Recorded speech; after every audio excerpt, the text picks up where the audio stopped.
Mr. Speaker, if that was a job interview, I say no thanks. No thanks. No thanks.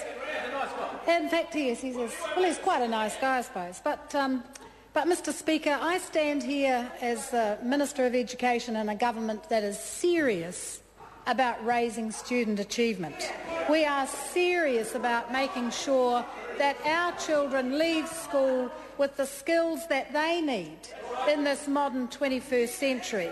And I'm going to start today by taking us back in time, not too far back, but perhaps just to the start of the last Labor government.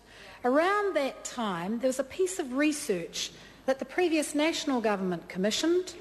A team of researchers from the School of Education of the University of Auckland, and they looked at two communities in South Auckland, Mangere and Otara, and this piece of research was called Strengthening Education in Mangere and Otara.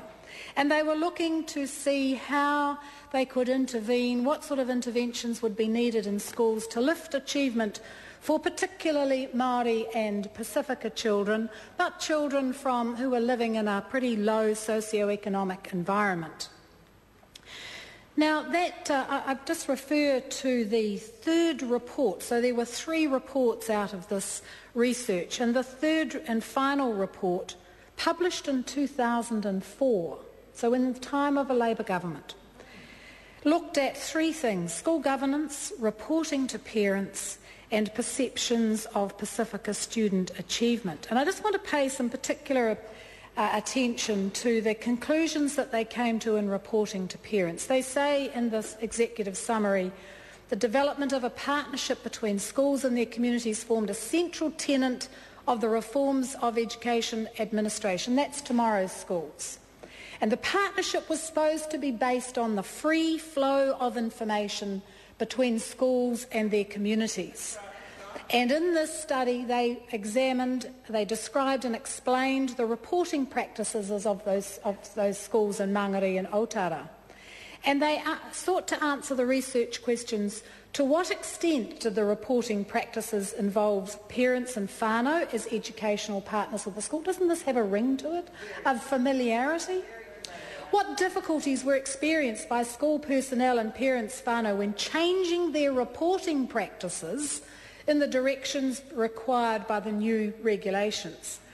Well, the first part of this study found that student achievement was likely to be evaluated against implicit individual or class-based education reference standards. As a consequence, parents of underachieving children were frequently misled about their children's achievement levels. And this study actually published a very famous story called Lita's story, and it was an amalgam of the stories that they heard in Mangere and Otara, and it was basically about Lita, who arrived at middle school 3 years behind in her reading comprehension and about 1 in reading accuracy. But neither Lita nor her parents, her family, knew this. And they didn't know this because despite the fact that Lita loved her primary school and she felt safe and secure in her primary school and she loved her teachers and her parents were supportive of the school and attended all the events, the school had treated Lita as an individual, starting with what she could do and carefully taking her on to the next level when they believed that she was ready. Apart from the reading assessment they did when Lita was 6, they really didn't know how her achievement compared to national standards because they didn't have the tools to make those comparisons. And some teachers didn't think they were necessary anyway. Second, the school had a policy of not saying anything negative on school reports. So this meant that the teachers described only what Lita could do and do well. As a consequence, neither Lita nor her parents had any idea of how she compared with other children throughout New Zealand of the same age. Now, why do I bring up that research? You know, what happened to Lita in the story? Well, she went on to high school and she failed. And she failed. and she left school without any qualifications. And this is the story that this government has had over and over and over from parents. And that previous Labor government had that research. They knew that 1 in 5 children were failing in our education system. That's 150,000 children in our education system being failed by the education system. And what did they do about it? What did they do about it? They ignored it. They ignored it. They had strategies.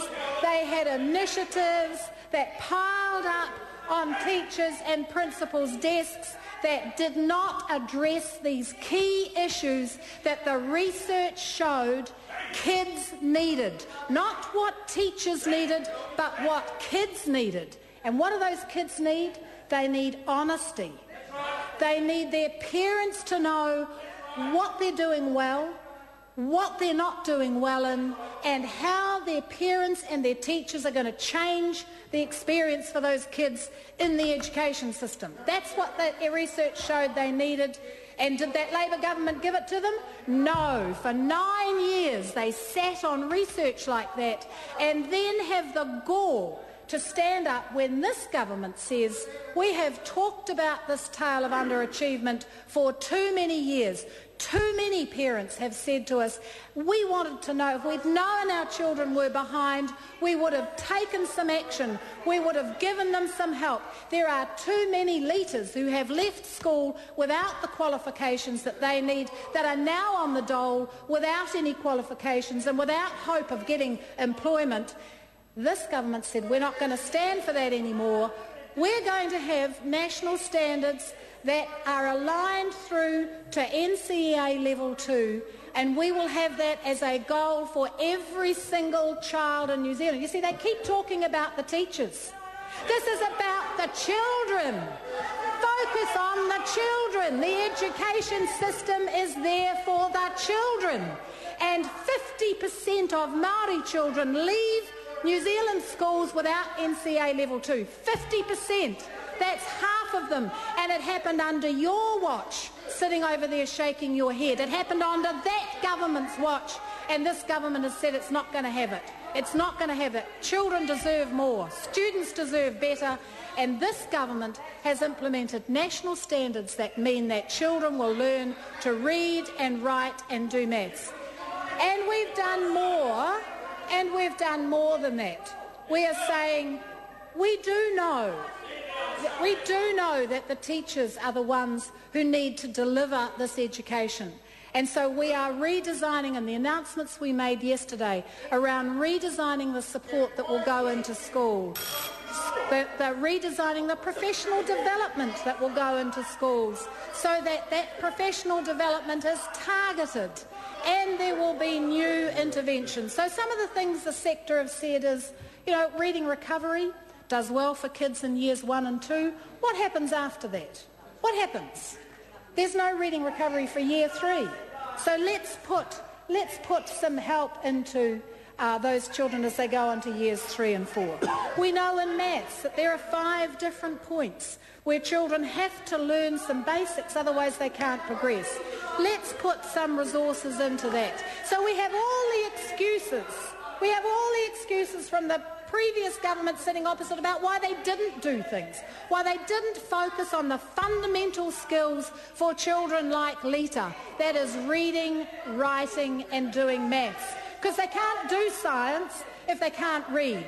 They can't play sports if they can't count. They can't do any of those things out there in the wider world if they can't do that basic literacy and numeracy. So that's the fundamentals that this government has said we are focused on. Our responsibility as a government is to make sure that every single child in this country gets an excellent education, Mr. Speaker.